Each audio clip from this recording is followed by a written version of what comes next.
في القطب الشمالي مجموعة من العمال تقوم بالتنقيب داخل كهف متجمد. فجأة يجدون شيئا عالقا داخل الجليد، لذا يقطعون كتلة كبيرة لإخراجها، ثم تأخذها طائرة هليكوبتر إلى مختبر. يرسل العلماء فورا فاكسا إلى شركة التنقيب يشرحون فيه أنه تم اكتشاف أثري مهم جدا، ويطلبون وقف الحفر، كما يطلبون متخصصا لدراسة ما بداخل كتلة الجليد. بعد فترة يصل الأنثروبولوجي ستانلي إلى المختبر. إنه طبيب يعرف القطب الشمالي لأنه كان يدرس تاريخ وثقافة الإسكيمو. يتم تقديم ستانلي إلى الدكتور ديان والعلماء الآخرون الذين يعتقدون أنهم وجدوا حيوانا ما قبل التاريخ.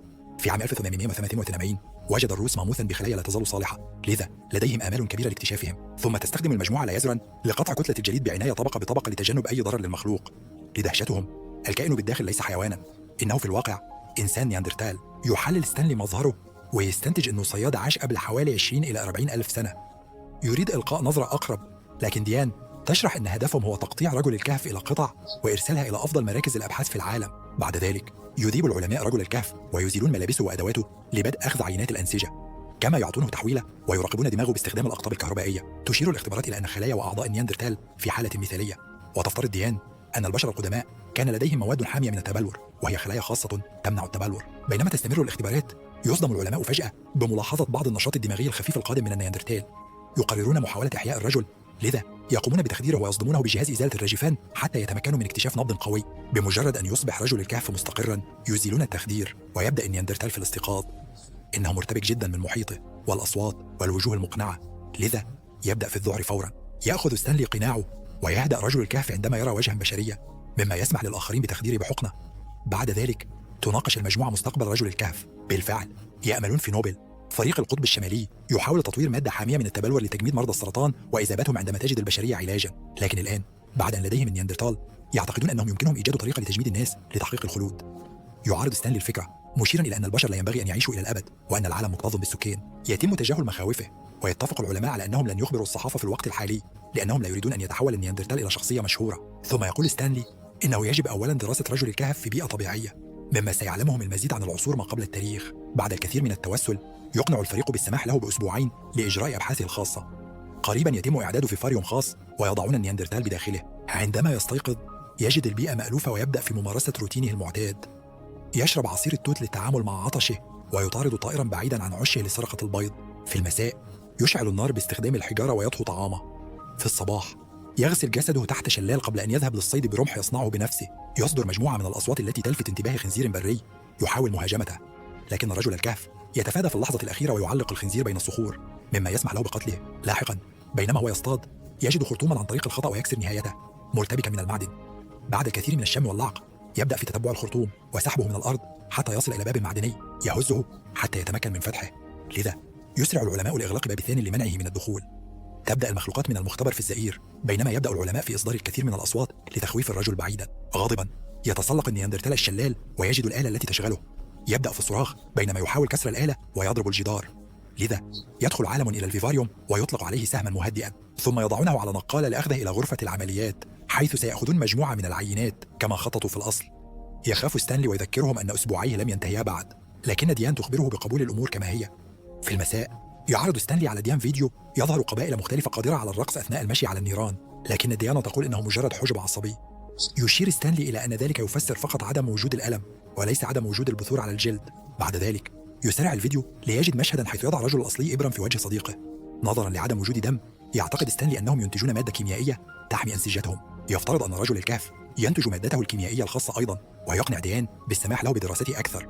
بمجرد أن يعود النياندرتال إلى الفيفاريوم يدخل ستانلي أيضا دون حمل أي أسلحة أو أشياء لتجنب تخويفه. يبدأ رجل الكهف الحذر في الركض حوله وهو يزمجر ويصرخ بينما يجد أماكن لحماية نفسه. يخاف ستانلي لكنه لا يزال يقترب منه ببطء حتى يصبحا وجها لوجه. بعد بعض التردد يقفز رجل الكهف على ستانلي ويستعد لضربه بحجر، لكنه يتشتت بسبب عالم يصرخ من الأعلى. نظرا لأن ستانلي لا يحاول الدفاع عن نفسه يسقط النياندرتال الحجر، ثم يلقي نظرة أقرب على ستانلي ملاحظا كيف يختلف جسده عن جسده. يضع الرجل أصابعه في فم ستانلي، يسحب ملابسه ويضغط على فخذيه للتأكد من أنه لا يفتقد أجزاء معينة. يصرخ ستانلي من الألم ويتراجع النياندرتال قبل أن يقدم نفسه باسم آرو الذي يغيره ستانلي إلى تشارلي. في المقابل يعلمه ستانلي أن يقول اسمه وحتى يجعل تشارلي يضحك.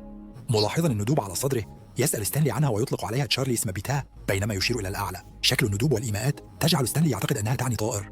يسرق تشارلي قلادة الصليب الخاصة بستانلي، وبعد أن يعضها يبدأ في تكرار بعض الكلمات والإيماءات بيديه، لكن ستانلي لا يستطيع فهم ما يحاول قوله.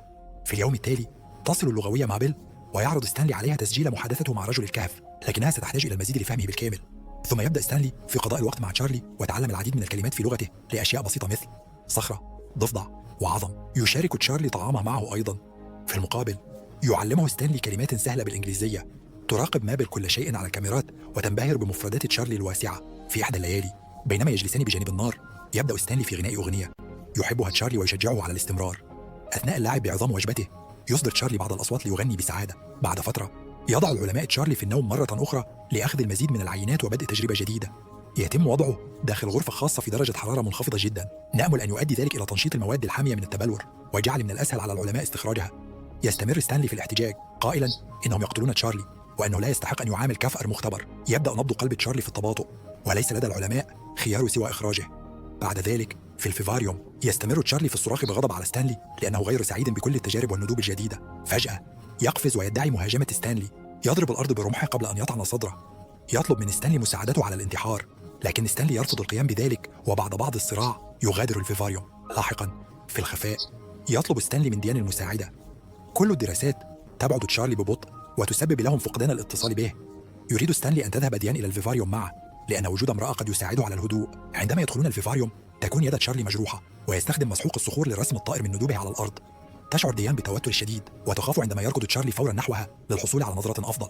بعد بعض الشم يشارك طعامه مع ديان وتأكله حتى لا تسيء إليه على الرغم من أنه مصنوع من الحشرات.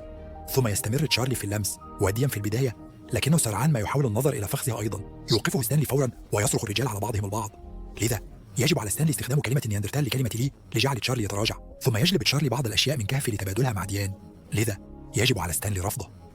النظر إلى ديان يضع تشارلي في حالة حزن ويكرر نفس الكلمات مرارا وتكرارا. عندما تحلل مابل هذا تعتقد أنها وجدت كلمة تشارلي للمرأة، لكن هناك شيء آخر لا تستطيع فهمه تماما. يجعل ستانلي وديان تشارلي يشرح الكلمات ويقوم ببعض الرسومات على الأرض تكشف أنه كان لديه زوجة وأطفال. يبدأ في الركض حوله مكررا تلك الكلمات وتدرك ديان أنه يسأل عن مكان عائلته. يتم مقاطعة اللحظة عندما تظهر طائرة هليكوبتر فوق المنشأة. نظرا لأن السقف مصنوع من الزجاج يرى تشارلي ذلك ويصاب بالذعر. يبدأ في تسلق الصخور بينما يكرر بي كلمته للطائر. يخبر العلماء الطائرة الهليكوبتر على الفور بالمغادرة، لكن تشارلي لن يهدأ. يتسلق إلى قمة الفيفاريوم ويستمر في الصراخ على السقف. بعد فترة يزور ستانلي قبيلة من الإسكيمو ويشارك الكلمات التي سمعها من تشارلي والتي يتعرف عليها المجموعة. سيجمنت 1. يندفع ستانلي عائدا إلى المختبر ليشارك اكتشافه مع ديان. يشير إلى سيدنا الأسطورة عن طائر كبير يعمل كرسول الله ويحمل الناس إلى الجنة أو الجحيم حسب سلوكهم. سيجمنت 2. يفترض أن قبيلة تشارلي انقرضت عندما انقلب القطب المغناطيسي وقتل جميع الحيوانات في المنطقة. سيجمنت 3. ربما شعر تشارلي أنه عقاب من الله وذهب في رحلة حلم، مما يعني أنه خرج للبحث عن الطائر وعرض نفسه مقابل عودة الحيوانات. سيجمنت 4. يعتقد تشارلي الآن أن المروحية هي سيدنا، لذا لا يوجد طريقة لتهدئته. بعد 34 ساعة يرتدي تشارلي جميع ملابسه وأدواته ومختلف الحلي التي أعطاها له ستانلي في الأيام القليلة الماضية. سيجمنت 5. يستخدم أيضا التوت المهروس كطلاء لتزيين جلده. لا يتوقف تشارلي عن الترديد، بوضوح ينتظر بلهفة عودة إلهه. سيجمنت 6. كلما دخل ستانلي الفيفاريوم يختبئ تشارلي حتى يغادر رافضا التواصل. في إحدى الظهيرات يصعد تشارلي الدرج، وبعد مشاهدة ستانلي مرات عديدة هو سيجمنت 7 يعرف أنه يجب عليه الضغط على الزر. يدخل المختبر ويتسلل بحذر متأكدا من أن العالم لن يراه. سيجمنت 8. عندما يصل إلى ممر فارغ يجد مرآة ويبدأ في الزمجرة على انعكاسه معتقدا أن الرجل الآخر يتحداه. يكسر تشارلي المرآة برمحه. سيجمنت 9. ثم يسمع صوتا في السماعات ويركض عبر الممر بخوف حتى يصل إلى الغرفة التي تحتوي على جميع حيوانات المختبر. سيجمنت 10. بينما يتفقد يزأر الدب، لذا يواصل تشارلي التحرك. بينما يحاول أخذ الممر التالي يصطدم بالأبواب الزجاجية. سيجمنت 11. يحاول بسرعة مرة أخرى وتفتح الأبواب تلقائيا مما يسمح له بدخول غرفة أخرى. في تلك اللحظة يخاف عندما يسمع مركبة تتحرك، لذا يختبئ خلف آلة نسخ. سيجمنت 12. ومع ذلك يقوم تشارلي بتفعيلها عن طريق الخطأ ويخاف مرة أخرى، لذا يركض. بعد أن يفزع من المصعد يدخل مختبرا ويكسر جرة تحتوي على حمض مما يحرق يده قليلا. سيجمنت 13. في تلك اللحظة يطفئ العلماء الأضواء مما يسبب ذعر تشارلي. يبدأ في تسلق الأثاث فقط ليستمر في الانزلاق وكسر المعدات. سيجمنت 14. يسمع عالم الضجيج ويدخل. عندما يعيد تشغيل الأضواء يفزع تشارلي مرة أخرى ويهاجم فورا مما يؤدي إلى قتل الرجل برمحه. سيجمنت 15. ثم يبدأ تشارلي في الركض ويجن مرة أخرى عندما يسمع فجأة الإنذار. يعبر بابا عشوائيا ويجد نفقا يزداد برودة كلما تقدم. سيجمنت 16. عندما يجد مخرج الحريق يمر بسرعة من خلاله ويخرج أخيرا. يرى المروحية ويطاردها، لذا يضربه الطيار بالزلاجات لإسقاطه. سيجمنت 17. يظهر العلماء أخيرا وينقذون تشارلي ويعيدونه إلى الداخل. بعد لحظات ينظرون إلى الأشعة السينية التي تؤكد أن تشارلي ليس لديه عظام مكسورة أو إصابات في الرأس. سيجمنت 18. العلماء غاضبون من ستانلي ويلومون أبحاثه على وفاة زميلهم، يعلنون أن التجارب انتهت وسيتم نقل تشارلي إلى منشأة أخرى. سيجمنت 19. يحاول ستانلي شرح أن تشارلي سيموت إذا تم احتجازه في قفص، لكن يتم تجاهل مخاوفه. رافضا الاستسلام يعقد صفقة سرية مع الرجل الذي يحرس الباب. سيجمنت 20. قريبا يدخل ستانلي الفيفاريوم مع مجموعة من الفراء. بمجرد أن يتم حماية تشارلي بشكل صحيح من البرد يأخذه ستانلي للخارج في نزهة. سيجمنت 21. يدرك العلماء أنهم مفقودون ويبدأون في البحث عنهم باتباع آثار أقدامهم في الثلج. بينما يستمر الثنائي في السير تبدأ الأرفف الجليدية في السقوط ويفتح فجأة شق في الأرض يفصل ستانلي عن تشارلي. سيجمنت 22. عندما تجدهم المروحية أخيرا يفرح تشارلي ويصرخ ب تا قبل أن يقفز. يتمكن من التمسك بزلاجات المروحية ويهتف بسعادة أثناء الرحلة. سيجمنت 23. يحاول أحد الطيارين الوصول إليه، لذا يترك تشارلي الزلاجات ويسقط، ينزلق لبضعة أميال في مزاج جيد قبل أن يلقى نهايته. سيجمنت 24. تأكد من الاشتراك وتفعيل الإشعارات حتى تتمكن من مشاهدة المزيد من الفيديوهات مثل هذا. شكرا للمشاهدة.